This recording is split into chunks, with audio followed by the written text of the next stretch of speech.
Hello friends, ನಮಸ್ತೆ. Welcome to my cooking channel ಮನೆ ರುಚಿ ಮೈಸೂರು. ಹೇಗಿದ್ರೆ ಎಲ್ಲರೂ ಚೆನ್ನಾಗಿದ್ದೀರಾ ಅಂದ್ಕೊಂಡಿದ್ದೀನಿ.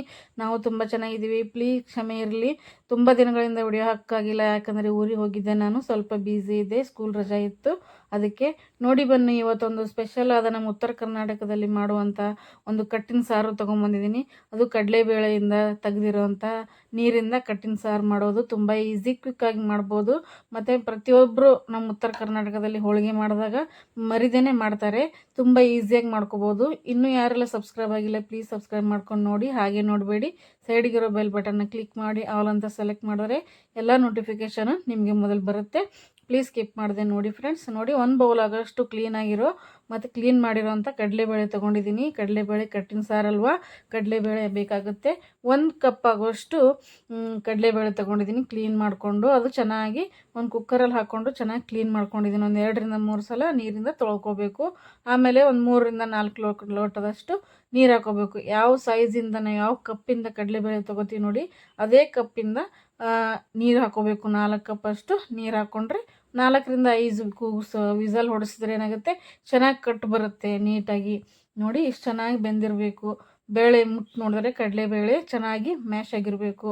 ಅವಾಗ ಏನಾಗುತ್ತೆ, ನಮ್ಮ ಕಡಲೆಬೇಳೆ ಕಟ್ಟಿನ ಸಾರು ಚೆನ್ನಾಗಿ ಗಟ್ಟಿಯಾಗಿ ಚೆನ್ನಾಗಿ ಒಂಥರ ಗ್ರೇವಿ ಥರ ಚೆನ್ನಾಗಿ ಬರುತ್ತೆ, ನೀಟಾಗಿ ಬರುತ್ತೆ. ಚೆನ್ನಾಗಿ ಕಟ್ಟಿನ ಸಾರು ಚೆನ್ನಾಗಿ ಬರಬೇಕಂದ್ರೆ ಮೇನು ಕಟ್ಟನ್ನ ಚೆನ್ನಾಗಿ ತಕ್ಕೋಬೇಕಾಗುತ್ತೆ. ನೋಡಿ, ಈಗ ಒಂದು ಕಟ್ಟನ್ನು ಸೋದಿಸ್ಕೋತಾ ಇದ್ದೀನಿ, ಅಂದರೆ ಕಡಲೆಬೇಳೆ ನೀರನ್ನ ಸೈಡಿಗೆ ತಗೋತಾ ಇದ್ದೀನಿ. ನೋಡಿ, ಈ ಥರ ಜರಡಿ ಹಿಡ್ಕೋಬೇಕಾಗುತ್ತೆ. ಈ ಥರ ತೂತಾಗಿರೋ ಒಂದು ಪಾತ್ರೆಯಲ್ಲಿ ಬೇಯಿಸಿರೋ ಕಡಲೆಬೇಳೆ ಎಲ್ಲ ಹಾಕೋಬೇಕಾಗುತ್ತೆ. ನೀರು ಕೆಳಗೆ ಬರುತ್ತೆ ಮತ್ತು ಬೇಳೆ ಮೇಲಿರುತ್ತೆ. ಈ ಬೇಳೆಯಿಂದ ಹೋಳಿಗೆನ ಮಾಡ್ಕೋಬೋದು ಮತ್ತು ಬೇಯಿಸಿದ ಕಡುಬು ಮಾಡ್ಕೋಬೋದು. ನಾನು ಕಡುಬು ಮಾಡ್ಕೊಂಡಿದ್ದೆ, ಅದಂತೂ ರೆಸಿಪಿ ನಾನು ಶೇರ್ ಮಾಡಿಲ್ಲ. ಬೇಕಂದರೆ ಕಮೆಂಟ್ ಮಾಡಿ, ನಾನು ಕಡುಬು ರೆಸಿಪಿನೂ ಶೇರ್ ಮಾಡ್ಕೋತೀನಿ ನಿಮಗೆ. ಈಗ ನೋಡಿ, ಎಲ್ಲ ನೀರನ್ನ ಕೆಳಗಡೆ ಹೋಗುತ್ತೆ, ಅದೇ ಕಟ್ ಅಂತಾರೆ. ನೋಡಿ, ಬೇಯಿಸ್ಬಿಟ್ಟು ನೀರು ತೆಗೆದ್ರೆ ಏನಾಗುತ್ತೆ, ಇದೆ ಕಡಲೆಬೇಳೆ ಕಟ್ಟು. ಚೆನ್ನಾಗಿರುತ್ತೆ, ತುಂಬಾ ಚೆನ್ನಾಗಿರುತ್ತೆ. ಅನ್ನಕ್ಕೆ ಚಪಾತಿಗೆ ಸಖತ್ತಾಗಿರುತ್ತೆ. ಹೋಳಿಗೆನೂ ತಿಂತಾರೆ ಇದ್ರ ಜೊತೆಗೆ. ನೋಡಿ, ಒಂದು ಚಿಕ್ಕ ಲಿಂಬೆಹಣ್ಣು ಗಾತ್ರದಷ್ಟು ನಾನು ಹುಣಸೆಹಣ್ಣ ನೆನೆ ಹಾಕ್ಕೊಂಡಿದ್ದೆ. ಫಸ್ಟಿಗೆ ಜೀರಿಗೆ ಸಾಸಿವೆ ತೊಗೊಂಡಿದ್ದೀನಿ ನೋಡಿ ಒಗ್ಗರಣೆಗೆ. ಇಲ್ಲಿ ಸ್ವಲ್ಪ ಬೆಳ್ಳುಳ್ಳಿ ಜಾಸ್ತಿ ತೊಗೋಬೇಕಿದೆ ಕಟ್ಟಿನ ಸಾರಿಗೆ. ಒಂದು ಗಡ್ಡೆಯಷ್ಟು ಬೆಳ್ಳುಳ್ಳಿ, ಒಂದು ಸ್ವಲ್ಪ ಶುಂಠಿ ಕುಟ್ಟಿ ಇಟ್ಕೊಂಡಿದ್ದೀನಿ. ಕರಿಬೇವು ಮತ್ತು ಕೆಂಪು ಮೆಣಸಿನ್ಕಾಯಿ ತೊಗೊಂಡಿದ್ದೀನಿ, ಗುಂಟೂರು ಮೆಣಸಿನ್ಕಾಯಿ ಇದೆ. ಇಲ್ಲಿ ನೋಡಿ, ಉತ್ತರ ಕರ್ನಾಟಕ ಕಡೆ ಮಾಡುವಂಥ ಮಸಾಲೆ ಖಾರ, ಅದು ಇರಲಿ ಇದ್ರೆ ಕಟ್ಟಿನ ಸಾರು ಆಗೋದಿಲ್ಲ ಫ್ರೆಂಡ್ಸ್. ಮಸಾಲೆ ಖಾರ, ಸ್ವಲ್ಪ ಅಚ್ಚ ಖಾರದ ಪುಡಿ, ರುಚಿಗೆ ತಕ್ಕಷ್ಟು ಉಪ್ಪು, ಸ್ವಲ್ಪ ಬೆಲ್ಲ ತೊಗೋಬೇಕಾಗುತ್ತೆ. ಹುಳಿ ಹಾಕಿರ್ತೀವಲ್ವ, ಅದಕ್ಕೆ ನಾವು ಬೆಲ್ಲ ಹಾಕಬೇಕಾಗುತ್ತೆ, ಬ್ಯಾಲೆನ್ಸ್ ಆಗುತ್ತೆ. ಜೀರಿಗೆ ಸಾಸಿವೆ ಸ್ವಲ್ಪ ಜಾಸ್ತಿ ಬೇಕು, ಜೀರಿಗೆ ಕಮ್ಮಿ ಬೇಕು. ಇದೇ ಥರ ಮಾಡಿ ಫ್ರೆಂಡ್ಸ್, ಸಖತ್ತಾಗಿರುತ್ತೆ. ಹೋಳಿಗೆ ಜೊತೆ ಸಾಂಬಾರು ಸರಿಯಾಗಿರುತ್ತೆ. ಇದು ಕಟ್ಟಿನ ಸಾರು ನಮ್ಮ ಉತ್ತರ ಕರ್ನಾಟಕದಲ್ಲಿ ಹೀಗೆ ಮಾಡೋದು. ತುಂಬ ವೆರೈಟಿಯಲ್ಲಿ ಮಾಡ್ತಾರೆ, ನಾವು ಈ ಥರ ಮಾಡ್ತೀವಿ. ತುಂಬಾ ವೆರೈಟಿ ಇದೆ ಇದರಲ್ಲಿ ಮಾಡೋದು. ಕೊಬ್ಬರಿ ಎಲ್ಲ ಬೇಯಿಸ್ಬಿಟ್ಟು ರುಬ್ಬಿಟ್ಟು ಹಾಕ್ತಾರೆ, ಮತ್ತು ಹಸಿ ಉಳ್ಳಾಗಡ್ಡಿ ಎಲ್ಲ ಚೆನ್ನಾಗಿ ಬೇಯಿಸ್ಬಿಟ್ಟು ಹಾಕ್ತಾರೆ. ಉಳ್ಳಾಗಡ್ಡಿನ ಹುರಿದ್ಬಿಟ್ಟು ರುಬ್ಬಿಟ್ಟು ಹಾಕ್ತಾರೆ, ಒಣ ಕೊಬ್ಬರಿನ ಹುರಿದ್ಬಿಟ್ಟು ಹಾಕ್ತಾರೆ. ತುಂಬ ವೆರೈಟಿಯಲ್ಲಿ ಮಾಡ್ತಾರೆ. ಇದು ಸಿಂಪಲ್ಲಾಗಿ ಕ್ವಿಕ್ಕಾಗಿ ಮಾಡ್ಕೋದು, ನಾನು ತೋರಿಸ್ತಾ ಇದ್ದೀನಿ.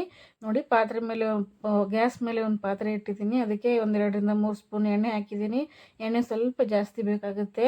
ಜೀರಿಗೆ ಸಾಸಿವೆ ಹಾಕ್ತಿದ್ದೀನಿ.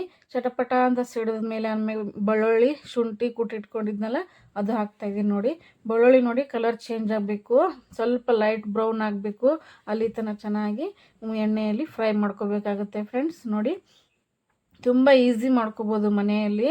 ನಾವು ಯಾವಾಗ ಹೋಳಿಗೆ ಮಾಡ್ತೀವಿ, ಕಟ್ಟನ್ನ ಬೆಸ್ಕೊಂಡು ಈ ಥರ ಸಾಂಬಾರು ಮಾಡೇ ಮಾಡ್ತೀವಿ. ನೀವು ಒಂದು ಸಲ ಮಾಡಿ ಕಮೆಂಟ್ ಬಾಕ್ಸಲ್ಲಿ ತಿಳಿಸಿ, ನೀವು ಯಾವ ಥರ ಮಾಡ್ತೀರಾ ಅಂತ ಅನ್ನೋದನ್ನು ತಿಳಿಸಿ.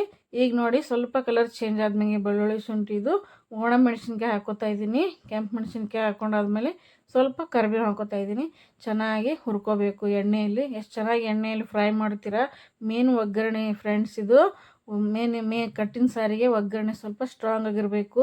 ಇದಕ್ಕೆ ಕಂಪಲ್ಸರಿಯಾಗಿ ನಮ್ಮ ಉತ್ತರ ಕರ್ನಾಟಕ ಮಸಾಲೆ ಖಾರ ಬೇಕೇ ಬೇಕು. ನಾವು ಈ ಥರ ಬೇಸಿಗೆ ಬಂತಲ್ವ, ಎಲ್ಲ ಮಸಾಲೆ ಖಾರ ಮನೇಲಿ ಮಾಡ್ತೀವಲ್ವ, ಅದು ನಾವು 1 ವರ್ಷಕ್ಕಾಗೋಷ್ಟು ಮಾಡಿ ಇಟ್ಕೋತೀವಿ.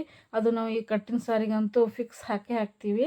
2 ಕೆಂಪು ಖಾರ ಮತ್ತು ಅಚ್ಚ ಖಾರದ ಪುಡಿ ಮತ್ತು ಮಸಾಲೆ ಖಾರ ಎರಡೂ 1 ಸ್ಪೂನ್ ಹಾಕ್ಕೊಂಡ್ರೆ ಘಮ ಘಮ ಅಂತ ಸಖತ್ತಾಗಿರುತ್ತೆ. ಇದು ತುಂಬ ರುಚಿಯಾಗಿರುತ್ತೆ ಫ್ರೆಂಡ್ಸ್. ನೋಡಿ, ಈಗ ಹುಣಸೆಹಣ್ಣು ಎಲ್ಲ ಚೆನ್ನಾಗಿ ಕಿವುಚ್ಬಿಟ್ಟು ಅದ್ರದ್ದು ರಸನ ಹಾಕೋತಾ ಇದ್ದೀನಿ. ಇದೇ ಒಗ್ಗರಣೆ ಇದೇ ಥರ ಹಾಕ್ಕೊಂಡ್ರೆ ಏನಾಗುತ್ತೆ, ಸಖತ್ ಟೇಸ್ಟು ಮತ್ತು ಘಮ ಬರುತ್ತೆ ಫ್ರೆಂಡ್ಸ್. ಚೆನ್ನಾಗಿ ಕುದಿಸ್ಕೋಬೇಕು ಒಗ್ಗರಣೆಯಲ್ಲಿ. ಈ ಥರ ರಸ ಹಾಕ್ಕೊಂಡು, ಹುಣಸೆಹಣ್ಣು ರಸ ಹಾಕ್ಕೊಂಡು ಚೆನ್ನಾಗಿ ಕುದ್ದಾದ್ಮೇಲೆ ಏನಾಗುತ್ತೆ, ನಾವು ಕಡಲೆಬೇಳೆ ಬೇಯಿಸ್ಕೊಂಡು ತಗೊಂಡು ಇಟ್ಕೊಂಡಿದ್ವಲ್ಲ ಅದನ್ನು ಹಾಕೋಬೇಕು ನೋಡಿ ಫ್ರೆಂಡ್ಸ್. ಎಲ್ಲನೂ ಹಾಕೊಳ್ಳಿ. ಸ್ವಲ್ಪ ಹೂರಣನೂ ಹಾಕೋಬೇಕು ಲಾಸ್ಟಿಗೆ. ಹೂರಣ ರುಬ್ಬಿರ್ತೀವಲ್ಲ ಅದು 1 ಸ್ಪೂನಷ್ಟು 2 ಸ್ಪೂನಷ್ಟು ಹೂರಣ ಹಾಕೊಂಡ್ರೆ ಏನಾಗುತ್ತೆ, ಥಿಕ್ನೆಸ್ ಬರುತ್ತೆ ಇದು ಕಟ್ಟಿನ ಸಾರಿಗೆ. ನಮ್ಮ ಕಡೆ ಹಾಗೆ ಮಾಡ್ತಾರೆ. ಇಲ್ಲ ಒಬ್ಬೊಬ್ರು ಏನಾಗುತ್ತೆ ಗಟ್ಟಿನೇ ಮಾಡಿಬಿಡ್ತಾರೆ. ಎಷ್ಟು ಬೇಕಷ್ಟು ನೀರು ಹಾಕೋಬೋದು. ನಾನು ನೀರೇನು ಹಾಕ್ಕೊಂಡಿಲ್ಲ. ಎಷ್ಟು ಕಟ್ಟು ಬಂದಿದೆ ನೋಡಿ ಅಷ್ಟೇ ಒಗ್ಗರಣೆ ಹಾಕೋಬೇಕು. ನೀರೇನು ಹಾಕೋಕ್ಕೆ ಹೋಗಬೇಡಿ, ಅಂದರೆ ರುಚಿ ಬರಲ್ಲ ಸಾಂಬಾರಿಗೆ. ಕಟ್ಟಿನ ಸಾರಿಗೆ ಇದು ತಿಳಿ ಸಾರು ಅಂತಲೇ ಹೇಳ್ಬೋದು. ಇದಕ್ಕೆ ನೋಡಿ ರುಚಿಗೆ ತಕ್ಕಷ್ಟು ಉಪ್ಪು. ಕುದಿಯುವಾಗನೇ ಇನ್ನೂ ಕುದಿಗೆ ಶುರು ಆಗಿರಲ್ಲ ಆವಾಗಲೇ ಕೊತ್ತಂಬರಿ ಸೊಪ್ಪು ಹಾಕೋಬೇಕು. ಚೆನ್ನಾಗಿ ಕುದ್ದಾದ್ಮೇಲೆ ಅದು ಫ್ಲೇವರ್ ಬಿಡುತ್ತೆ ನೋಡಿ, ತುಂಬಾ ಚೆನ್ನಾಗಿರುತ್ತೆ. ಉಪ್ಪು ರುಚಿಗೆ ತಕ್ಕಷ್ಟು ಉಪ್ಪು ಆದಮೇಲೆ 1 2 ರಿಂದ 3 ಸಣ್ಣ ಸಣ್ಣ ಉಳ್ಳಿಯಷ್ಟು ಬೆಲ್ಲ ಹಾಕೋಬೇಕಾಗುತ್ತೆ. ಅಂದರೆ ಎಷ್ಟು ಹುಳಿ ಹಾಕ್ಕೊಂಡಿದ್ದಾರೆ ನೋಡಿ ಅದಕ್ಕೆ ತಕ್ಕಷ್ಟು ಬೆಲ್ಲ ಹಾಕೋಬೇಕು. ಅಂದರೆ ಒಳ್ಳೆ ಕಾಂಬಿನೇಷನ್, ಹುಳಿ ಹುಳಿ ಖಾರ ಖಾರ ಉಪ್ಪು ಉಪ್ಪು ಸಖತ್ತಾಗಿರುತ್ತೆ ಫ್ರೆಂಡ್ಸ್ ಇದು. ಮತ್ತು ಬಿಸಿ ಬಿಸಿ ಅನ್ನ ತುಪ್ಪಕ್ಕಂತೂ ಸೂಪರಾಗಿರುತ್ತೆ. ಹೇಗೆ ಅನ್ನಿಸ್ತು ಅಂತ ಕಮೆಂಟ್ ಬಾಕ್ಸಲ್ಲಿ ತಿಳಿಸಿ ಫ್ರೆಂಡ್ಸ್. ಇನ್ನೂ ಯಾರೆಲ್ಲ ಹೊಸಬರಿದ್ದೀರಾ ಹಾಗೆ ನೋಡ್ತಾ ಇದ್ದೀರಾ ಪ್ಲೀಸ್ ಸಬ್ಸ್ಕ್ರೈಬ್ ಮಾಡ್ಕೊಂಡು ನೋಡಿ. ಮತ್ತು ಎಲ್ಲ ನಾನು ಪ್ಲೇ ಲಿಸ್ಟ್ ಮಾಡಿದ್ದೀನಿ ಬ್ರೇಕ್ಫಾಸ್ಟ್ದು ಒಳ್ಳೆ ರೆಸಿಪಿದು. ನೀವು ಪ್ಲೇ ಲಿಸ್ಟ್ನು ಚೆಕ್ ಮಾಡ್ಕೋಬೋದು ಹೋಗಿ. ಮತ್ತು ಯಾವ ರೆಸಿಪಿ ಬೇಕಂತ ಕಮೆಂಟ್ ಮಾಡಿ. ನಮ್ಮ ಉತ್ತರ ಕರ್ನಾಟಕದ್ದು ಮಾಡಿ ತೋರ್ಸೋಕ್ಕೆ ಟ್ರೈ ಮಾಡ್ತಿದ್ದೀನಿ. ಸ್ವಲ್ಪ ಲೇಟ್ ಆಗಿದೆ ವಿಡಿಯೋ ಹಾಕೋಕ್ಕೆ, ಕ್ಷಮೆ ಇರಲಿ. ಸ್ವಲ್ಪ ಬ್ಯುಸಿ ಇದೆ, ಎಡಿಟ್ ಮಾಡೋಕ್ಕಾಗಿರಲಿಲ್ಲ. ಹೇಗೆ ಅನ್ನಿಸ್ತು ಅಂತ ಕಮೆಂಟ್ ಬಾಕ್ಸಲ್ಲಿ ತಿಳಿಸೋದಂತೂ ಮರಿಬೇಡಿ. ಪ್ಲೀಸ್ ಒಂದು ಲೈಕ್ ಕೊಟ್ಟು ಈ ವಿಡಿಯೋನ ಪೂರ್ತಿಯಾಗಿ ನೋಡಿ, ಸ್ಕಿಪ್ ಮಾಡಬೇಡಿ, ಹೆಲ್ಪ್ ಆಗುತ್ತೆ. ಮತ್ತು ನಿಮ್ಗೆ ಹೇಗೆ ಅನ್ನಿಸ್ತು ಅಂತ ಕಮೆಂಟ್ ಬಾಕ್ಸಲ್ಲಿ ತಿಳಿಸಿ. ಒಂದು ಲೈಕ್ ಕೊಟ್ಟು ಪೂರ್ತಿ ವಿಡಿಯೋ ನೋಡಿ ಫ್ರೆಂಡ್ಸ್, ತುಂಬ ಖುಷಿಯಾಗುತ್ತೆ. ಹೇಗೆ ಅನ್ನಿಸ್ತು ಅಂತ ತಿಳಿಸೋದಂತೂ ಮರಿಬೇಡಿ. Thank you for watching.